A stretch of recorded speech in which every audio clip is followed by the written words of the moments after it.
Recently in fitness media, a lot has been made about longevity from a training perspective. Obviously, the fitness crowd that grew up in the 80s and 90s, we're all starting to get a little bit older, starting to worry a little bit more now about longevity. It's become a really hot topic. A lot of the topics, like in fitness, have been bastardized by people and they're trying to put their spin on it. But if you Google the big 7 for longevity, you'll actually find there are some big name places like the Mayo Clinic who've done long-term studies on what they have found to be the most important elements of longevity, and they've nailed it down to these 7 things. So the number 1 is move more. I think it goes without saying in exercise context, we all know that moving more is a big thing. This has been further whittled down into 3 key elements of move more. So VO2 max is a great predictor of longevity. Grip strength and lower body strength are the other 2. So those are my big 3 for predictors of longevity from an exercise perspective. But if you think about moving more from an anthropological sense, we have evolved to move a lot. If you think about humankind, we are basically a million-year-old hunter-gatherer, and everything that makes our body happy is built around that hunter-gatherer platform. As a hunter-gatherer, I'm designed to move for 5 to 8 hours a day, foraging for food at relatively low intensities. So it's estimated early humans walked 15 to 18 kilometers a day just to find food. Then you add in things like fire making, getting firewood, finding fresh water, building shelters, all of these low effort activities that happened over an extended period of time. That's the movement we should be doing in a day. And in modern times, we use exercise as a proxy for not being able to do this because we all sit at a desk and work all day. So we've nailed it down to these 3, VO2 max, grip strength, and lower body strength. And I would even go so far as to say is when you're looking for a way to hit as many of these things as possible, heavy deadlift will give you grip strength and it will give you lower body strength. And so that's actually something we could put into our training to make sure that we're looking at it from a longevity perspective, not just from a muscle building or an aesthetics perspective. And then VO2 max, we can measure actually quite accurately these days with a good quality Garmin or similar. It's very easy to go and get a lab VO2 test done. But the reality is we need to do some stuff to make sure our heart is still able to beat strong and consistently over an extended period of time. So move more is number 1. The second most important thing they identified was eat more fruit and vegetables. I mean, it goes without saying, you'll hear this list and you'll think that this is something my grandmother was telling me, and you're absolutely right. These are things we know deep down are common sense and we should all be doing them more. But the number 1 thing they found was people should be putting more fruit and vegetables on their plate. So if I was looking at a plate of food, that means that probably about 1/3 of what's on the plate, so it's going to be a serve of protein about as big as the size of my hand, and then the entire rest of the plate should be taken up with fruit and or vegetables. When we're looking at your composition of meals during the day, really typical for a lot of guys as they get older, they start heading down this ketogenic path and they think that this is going to be the key to fat loss for them. Ketogenic diets exclude a lot of vegetable matter. They don't actually exclude vegetable matter from the technical side of things. That's just what people veer towards.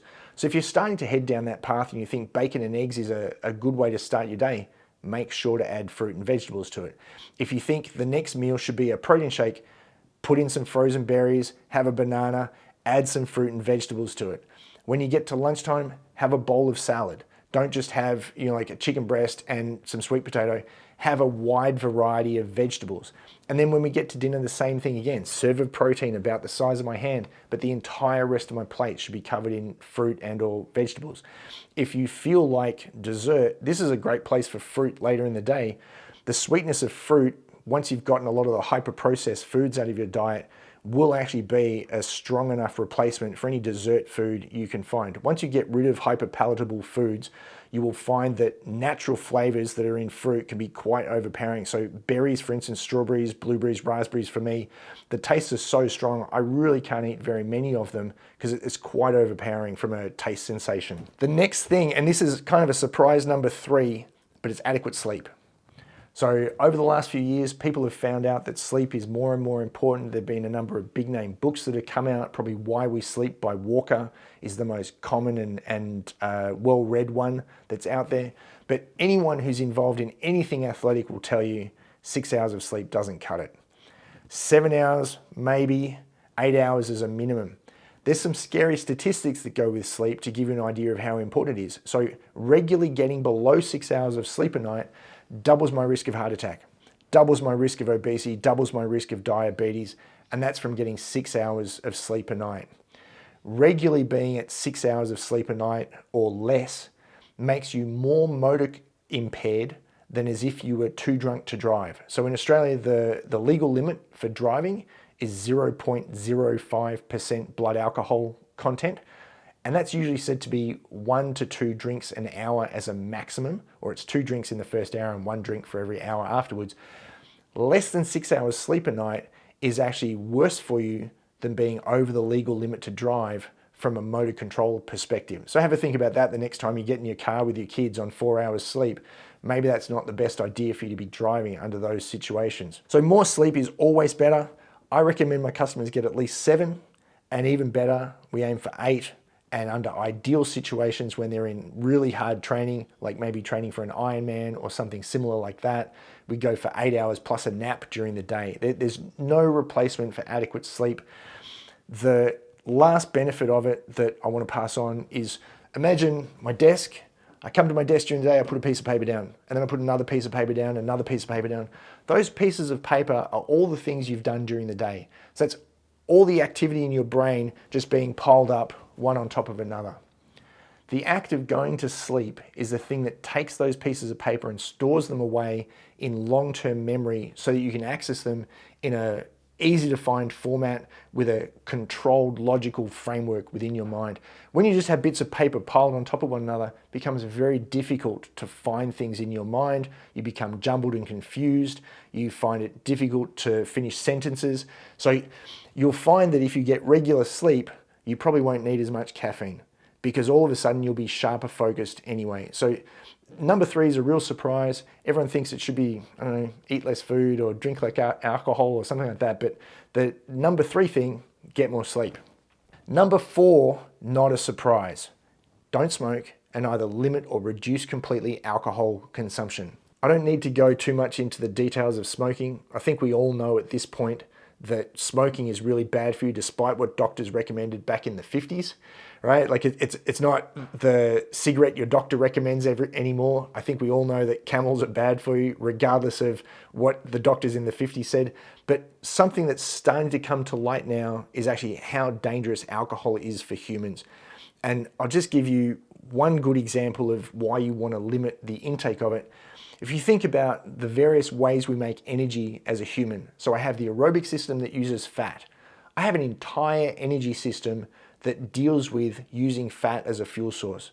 I have an organ called the gallbladder that's responsible for processing fat in my diet. I've got carbohydrate, which is another really powerful energy source. So I have an organ, the pancreas, whose sole job is to regulate blood sugar concentration and to allow me to use it as an energy source. So my liver uses it as an energy source, my brain uses glucose as an energy source, and then I use it during intense exercise and I store it in muscles to be used as an energy source. Protein makes up muscle. So amino acids form the building blocks of how we build muscle, and amino acids are basically chains of protein that come from animal flesh that we consume.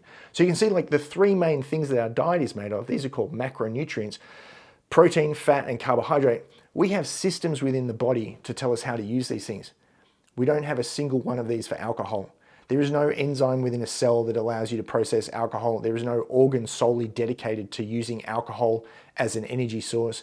There is no single system or organ in the body dedicated to using alcohol and using it well. And so what we have is this really convoluted, time-consuming process that takes up to 3 days to filter out one single drink from your system. So if you've ever had a drink or a couple of drinks and then felt kind of bogged down for the next few days, that's exactly why. It's because your body is tied up trying to process this poison that you've put in it, and you're stopping it while those processes are going on from using our other systems properly. So alcohol probably needs to be maybe not completely reduced, but heavily reduced compared to what most people think of. Just recently, Canada has brought out a new guideline regarding alcohol and the healthy consumption of alcohol, and they've reduced it from 1 to 2 drinks per week down to 0, and it's expected that other countries will actually follow suit. How well that takes on in Australia, who knows though. The next one is going to be difficult for people. It's manage chronic conditions. Now, managing chronic conditions can be very difficult. If you're talking about something that's really debilitating, like cancer, for instance, well, it means don't make your situation worse. So if I have cancer and I know I'm going through chemotherapy and I'm going to have a lot of really harsh treatments going on with my body, the worst thing I can do is stop eating fruit and veg, is to stop as much activity as possible, is to get less sleep. I have to make sure that I'm doing all of the things on the list above as much as possible. Don't start smoking when you have cancer, as an example. Now, if I've got diabetes, managing my chronic condition means minimizing my carbohydrate intake, making sure I get adequate sleep, minimizing alcohol, make sure I eat fruit and vegetables over more sugary, highly processed foods, and make sure I get enough activity to help stabilize everything as much as possible. So managing chronic conditions really means paying as much attention as possible to the things higher up the list than you might otherwise think. There are plenty of people who you can see hanging out outside the heart unit at your local hospital, outside having a cigarette. Now, if you're at the local heart hospital, I'm going to suggest that you've got a chronic condition that needs addressing. Smoking is probably the last thing you should be doing, but it shows how people can not manage a chronic condition. Modern medicine will keep them alive, but you want to make sure that as much as possible, you're doing everything as well as possible to best manage those conditions. One of the big ones that's come out recently, and you see in the rise of things like pickleball as a recreational activity, is that community is such a big part of long-term health. There is a reason why the saying says, if you want to go fast, go alone, but if you want to go far, then go together. If we take going far to be longevity in this aspect, then it means that we need to be part of a community, a tribe, a herd of people that are all heading in the same direction. So if we think about pickleball, I turn up each week, I play with 3 other people, we play a bit of a game, we hang out, we talk, we make jokes. I have a community around me that are not only headed in the same direction, but I'm also free to confide in, and them to me. And this connection actually makes us happier, makes our life easier to live. We get things off our chest rather than allow them to build up and explode. We have sounding boards for problems. We have maybe mentorships that we can develop. This community element is such a big thing, and it's becoming more of a big thing as we get on, because if you all remember a couple of years ago, we were all shut down inside our houses during COVID, and how many people suffered with mental health illnesses from that isolation. Being part of a community and an actual in-person physical community is such an important part of longevity. Don't dismiss the importance of needing people to hang out with as you get older, particularly for the guys. We tend to shut ourselves away, live in our cave. Our wife will make friends, our kids will make friends, and we're just on our own. Don't neglect making a community so that you've got this important element of longevity there with you. And then finally, cultivate a positive mindset. So this is the 7th of the 7 big habits for longevity.